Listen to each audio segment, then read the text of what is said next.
Sa isang video ay nasa loob ng classroom nila Neri si Ma'am Ruth para sa gaganaping parents conference. Ayon kay Ma'am Ruth na kailangan daw nilang malaman ang performance ni Neri sa school. Makikitang katabi ni Ma'am Ruth si Neri habang kandong-kandong nito si Dane. Ayon kay Ma'am Ruth na kaya daw pinapunta silang mga parents ay para magkaroon ng parents conference bago i-release ang card sa first grading. Nagsalita naman si Neri at natawa na baka maliit yung grade niya, dagdag niya na bahala ng maliit basta nakapasa lang.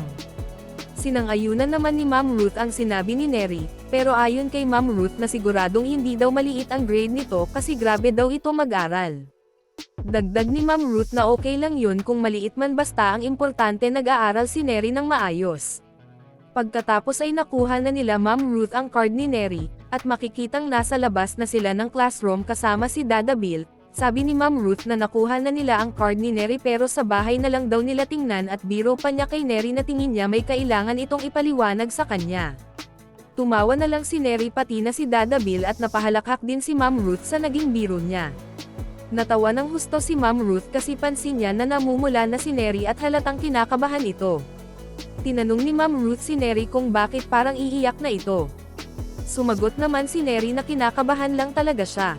Nilinaw ni Ma'am Ruth kay Neri na wala itong bagsak pero may kailangan silang pag-usapan pagdating ng bahay. Pagkatapos ay nasa bahay na nga sila, tinanong ni Ma'am Ruth si Neri habang kumakain kung ready na ba ito malaman ang grades niya. Sumagot naman si Neri na opo. Inabot na ni Ma'am Ruth kay Neri ang card at nagsalita naman agad si Dada Bill sinabing napahanga siya sa sobrang laki ng mga grades ni Neri. Naikwento naman ni Neri sa kanila na kanina daw habang naghihintay siya ng service ay may lumapit sa kanya na grabe kung makatingin, tinanong daw siya nito kung siya ba si Neri. Sinagot naman daw niya ito na opo at nagtanong daw ulit ito kung ano ang ginagawa niya sa lugar. Sinagot daw niya ito na naghihintay siya ng service at pagkatapos ay nagpa-picture daw ito sa kanya. Tinanong naman ni Ma'am Ruth si Neri kung lalaki or babae ba ang tinutukoy nito. Sumagot naman si Neri ng opo. Tungkol sa grades ni Neri, ayon kay Ma'am Ruth na matataas naman ang grades nito kaya lang daw may kulang kasi may project na hindi na ipasa si Neri.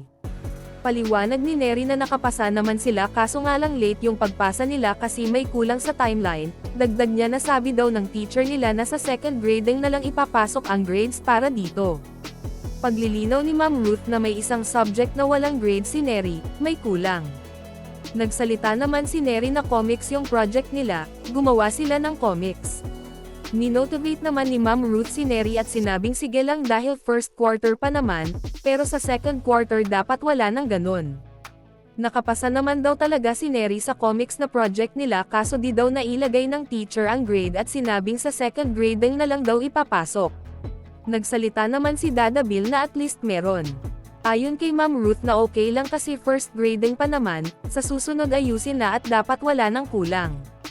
Wala naman daw line of 7 si Neri, highest niya ay 90 at 80 naman ang pinakamababa.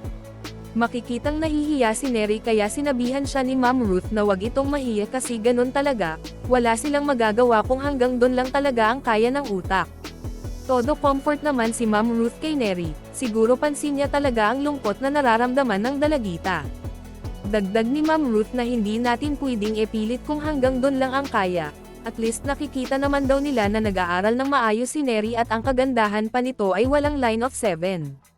Dagdag payo ni Ma'am Ruth kay Neri na hayaan na niya ito kasi first quarter pa naman. Biro naman ni Dada Bill kay Neri na hinintay pa naman daw niyang tawagin si Neri sa with honors, kaya pala wala kasi kulang yung grades. Dagdag ni Dada Bill na not bad yung performance ni Neri dahil nag-a-adjust pa naman din ito. At para sa more summary video ng Pugong Biyahero huwag kalimotang mag-like and subscribe.